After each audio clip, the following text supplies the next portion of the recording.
Are we witnessing the beginning of the end for the 2026 WNBA season? I honestly feel like we are living in Groundhog Day. The headlines are the same, the drama is the same, but the stakes, they just got infinitely higher. We just passed a massive deadline on November 30th. Everyone expected a deal. Everyone expected the WNBA and the Players Association to shake hands and keep this historic momentum going. Instead, we got silence. And then, at the very last minute, chaos. We are talking about insulting 24-hour ultimatums, a historic $1 million salary offer that might not be enough, and an expansion draft that is effectively ruined. Today, we are breaking down exactly why the WNBA is stalled, why the owners are terrified of a bubble, and what happens if the lock on the gym doors doesn't open in January. Let's get into it. Welcome back to the channel. Let's set the scene. We were all enjoying our Thanksgiving break, right? Not paying too much attention, but behind the scenes, the WNBA and the WNBPA were in a stare down.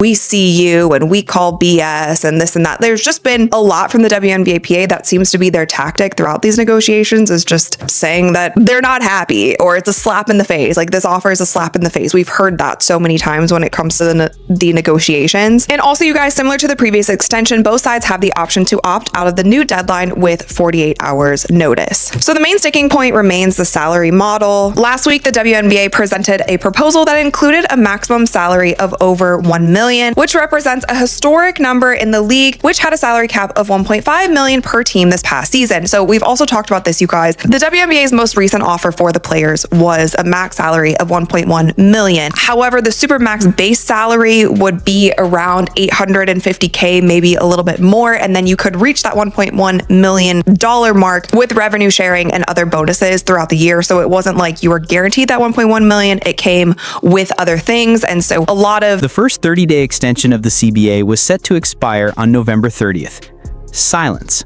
Absolute silence until the final hours of the evening. Then, the news breaks. They kicked the can down the road again. The new deadline is January 9th, 2026. But how they got there is the real story. According to reports, the Players Association started by offering a 24-hour extension. Just 24 hours. Think about the psychology of that. Offering 24 hours means one of two things. One, they are super close to a deal and just need to dot the I's and cross the T's. Or two, and this is what I think, it was a power move, a bluff. Basically saying, you guys are annoying us, fix this now or we walk. The league came back and said, no, we need 21 days. The players said, no, we need 40. It's messy, it's unprofessional, and frankly, it's scary for fans who just want to watch basketball. The union released a statement saying they expect substantive movement. Substantive, that's the magic word. It means show us the money or we aren't playing. Let's keep it real for a second regarding the tone here. The WNBPA has not been handling this quietly. Over the last 2 seasons, their statements haven't been corporate press releases. They've been clapbacks. They've used phrases like putting lipstick on a pig or calling offers a slap in the face. There is genuine bad blood here. The Players Association feels they have all the leverage. They see the ratings, they see the sold-out arenas, they see the Caitlin Clark effect, but the WNBA owners are playing a different game. The main sticking point remains the salary model. And this is where it gets confusing because the WNBA just made an offer that on paper looks incredible. We are talking about a historic jump in pay. But the players are looking at the fine print and seeing traps. So what exactly did the league offer? And why wasn't it enough to get a signature on the dotted line? Let's break down the numbers because they are staggering. In the latest proposal, leaks suggest the WNBA offered a maximum salary structure that breaks the $1 million glass ceiling. We are talking about a guaranteed base salary of $1 million by 2026. With revenue sharing and projected bonuses, a top player could earn $1.2 million. Let's put that in perspective. Last season, the max salary cap per team was around $1.5 million total. The max player salary was around $200,000 to $225,000. The league is offering to jump the average salary to $500,000. That is more than double the current max. The minimum salary, the lowest paid player on the bench, would make what the Stars made last year.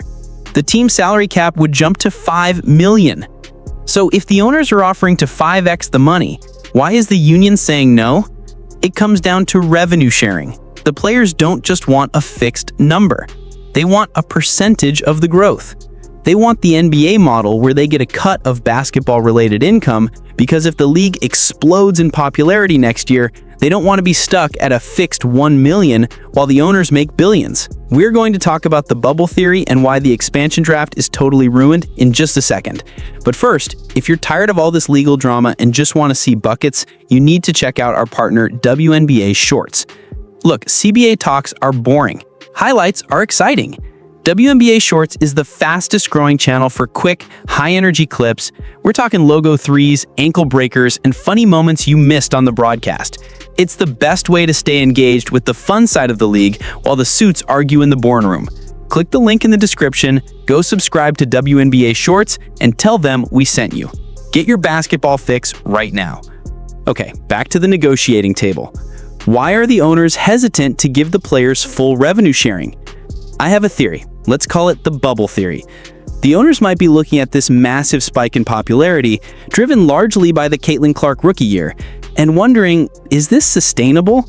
Every other league survived 2020, but we were supposed to have an expansion draft for the Toronto Tempo and the Portland Fire. Last year, the Golden State Valkyries draft happened in early December. Well, it's December right now, and nothing is happening. The league literally cannot hold a draft without a CBA. You can't draft players if you don't know what the salary rules are. So the expansion teams are stuck in limbo. And worse, free agency. Almost every veteran in the league is technically an unrestricted free agent right now. Indiana Fever fans asking, who are we signing? Nobody knows. We don't know who can be protected. We don't know the cap space.